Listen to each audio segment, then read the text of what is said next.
Y ya está aquí con nosotros, para eso digo privilegio tener a Fernando Ávila. Hace tiempo no te veíamos. Un ratito que Fernando, no habíamos tenido andas? oportunidad, estábamos atendiendo algunas cosas fuera de la ciudad, pero siempre con un enorme gusto poder saludarte a ti, Jaime, a todos los amigos del auditorio, desde luego con un privilegio, como dices, para mí el poder estar aquí contigo. Oye, Fer, a ver, pues ya en los partidos políticos, en la segunda hora platicábamos sobre PRI, la convocatoria. Ayer escuchábamos a Ivonne Ortega, era ayer, con Ciro Gómez Leiva, que había visto, que había destacado ahí algunas inconsistencias en la convocatoria, estaba revisando, vimos lo de Andrés Manuel López Obrador. Qué sorpresa, ¿no? Sorpresa que vaya a registrarse como precandidato a la presidencia. Pues es una sorpresa, nadie lo veía venir. Nadie lo teníamos en el radar, pero bueno. Pero ya surgió un precandidato formal, es el primer precandidato formal, en este caso en Morena, desde luego, claro. Sí. Bueno, va a serlo a partir del 12 de diciembre.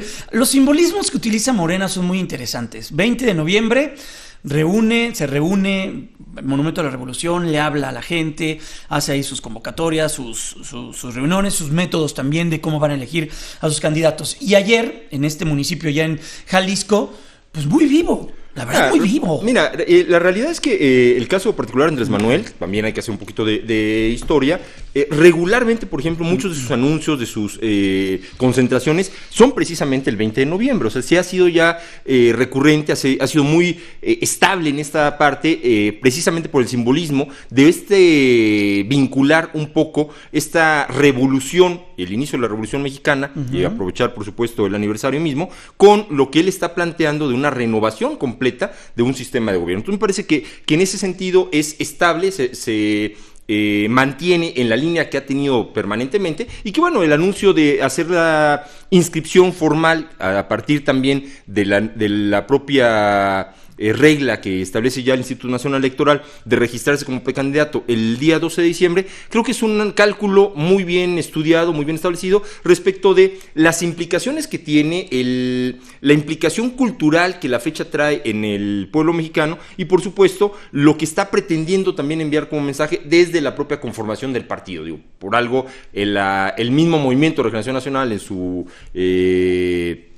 síntesis se denomina Morena. Entonces todo forma parte de un mismo mensaje que está perfectamente ligado, y me parece que es muy consistente en ese sentido. Habrá que ver ya finalmente si una vez que presentó este programa, su esquema programático hace también algunos días respecto de lo que es el ejercicio de gobierno en caso de llegar a la presidencia, el poder irlo aterrizando, como se ha estado de alguna manera reclamando por parte de algunos de los sectores de la sociedad, el cómo se va a ir efectuando algunos de estos planteamientos que están haciendo, y si esto lo podrá ir desarrollando justamente de estas fechas al próximo 12 de diciembre.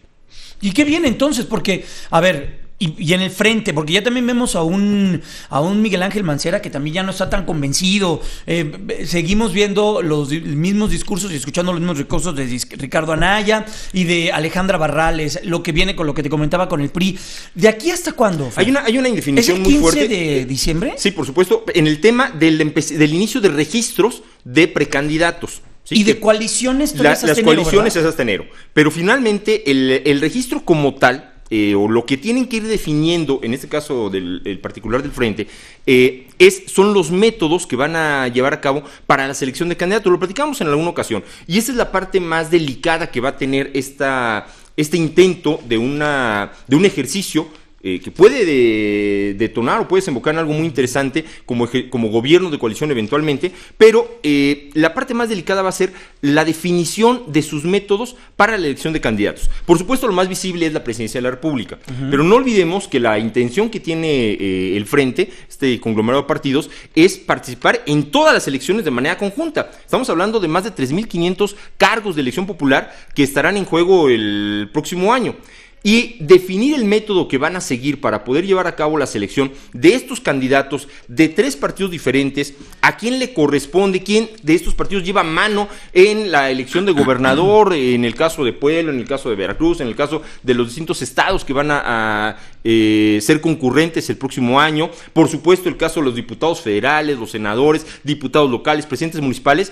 Es una tarea que se antoja muy compleja si es que no lo han planchado adecuadamente, si no lo han aterrizado. Y en consecuencia, lo que estamos viendo ahorita, esta indefinición a la que le están dando tiempo quizá para terminar estos acuerdos, para terminar de procesar el mecanismo o el método que van a seguir, bueno, lo que ya de alguna manera está detonando también estas voces de inconformidad, llamémoslo de esta forma, de tanto el caso del exgobernador de Puebla, de Rafael Monovalle, del propio jefe de gobierno de la Ciudad de México, en donde, bueno, ya están urgiendo a los dirigentes de los partidos a definir con toda claridad cuál va a ser el método de selección del candidato, precisamente para darle sentido o viabilidad o no a la propia existencia o mantener al propio frente. Y en el caso del PRI, bueno, se mantiene un poco la expectativa de hacia dónde se dirige un poco la decisión de ese partido para definir a su candidato presidencial, a partir de que, bueno,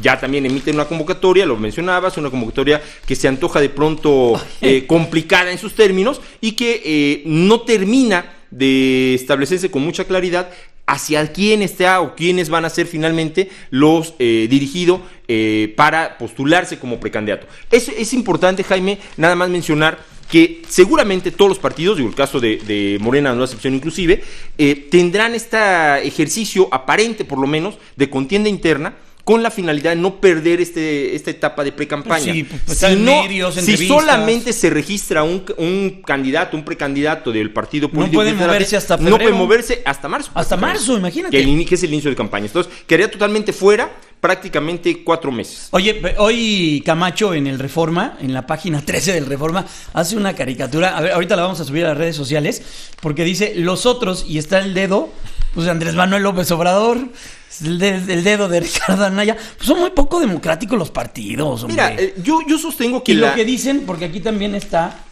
es que todos traen un dedo, mira.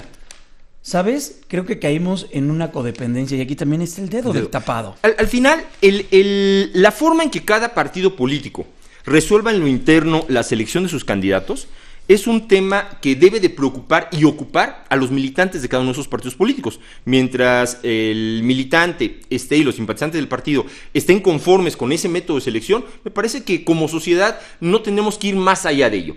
Como sociedad nosotros participamos al momento en que el partido ya nos presenta oficialmente a quien definió, mediante el método interno que haya definido y que sus propios militantes aprobaron o validaron, a quien nos está presentando como su candidato, como su abanderado, y que como sociedad entonces le demos o no ese visto bueno. Y es ahí donde sí nos debe de preocupar y ocupar, informarnos quiénes son, qué están planteando, qué proponen y sobre todo cómo pretenden llevar a cabo eventualmente alguna de esas propuestas. Oye, Fer, y en el México del 2017 y del 2018, pues el rito de la elección o quién se decide por el Partido Revolucionario Institucional, pues es muy diferente al rito del México de los 80s y principios de los 90s, porque así era.